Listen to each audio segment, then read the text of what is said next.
I scored 350, I scored 400, I scored 250. Why didn't they give me admission? Shut up. Let me explain this thing to you once and for all so that you don't get confused like thousands of students every year. Because if you don't really know how cutoff marks work in Nigeria, you end up blaming the wrong people for not getting admission. Meanwhile, the real problem is you. Open your ears now. So in Nigeria, there are two types of cutoff mark. The first one is JAMB's general cutoff mark, like the normal cutoff mark everybody knows about. JAMB's general cutoff mark is like the minimum score that every university must accept. Sometimes it's 140, sometimes it's 150, sometimes it's 160. Depends on JAMB. So once you apply for LASU, for example, and the cutoff mark for JAMB is 140, if you score 140, you'll be in the list of applicants for LASU. But if you don't score 140, automatically you are cancelled. So if you score the JAMB's general cutoff mark, that's when you're qualified to apply for a university. But if you score anything less than the JAMB's cutoff mark, you can't even apply for any university. And the second one is your departmental cutoff mark.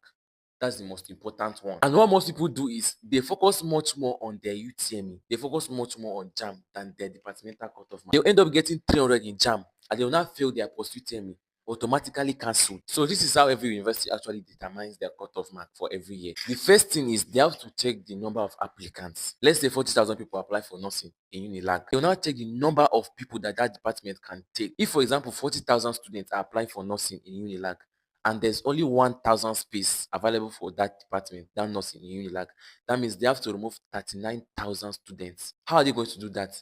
Everybody wants to get admission. That's why they will have to increase the cutoff mark from 100 to 250 so that they will filter out 39,000 people. And don't forget, out of that 1,000 people, it's not like they're going to give out the whole 1,000. There's a VC. Everybody will bring his own students. And inside that 1,000, not everybody is going to sit for JAM. Some of them are through the windows. If you know, you know. After JAM, again, they're going to check how many people scored above 250. If plenty people scored above 250, they're going to increase the cutoff mark again because there's still competition. They're going to increase the cutoff mark again to 350. That's why you hear medicine's cutoff mark is jumping every time from 200.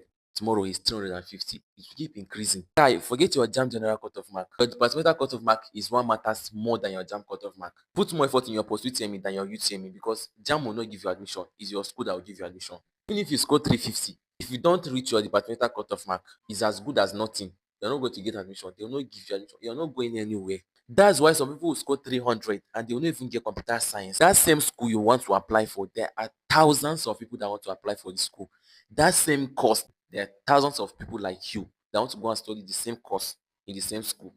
How do you want them to filter all of you out? And don't forget, every school has its own cutoff mark. Every course has its own cutoff mark. So in your school, nursing might have 200 as their cutoff mark, and then you come back, history will have 40 as their cutoff mark.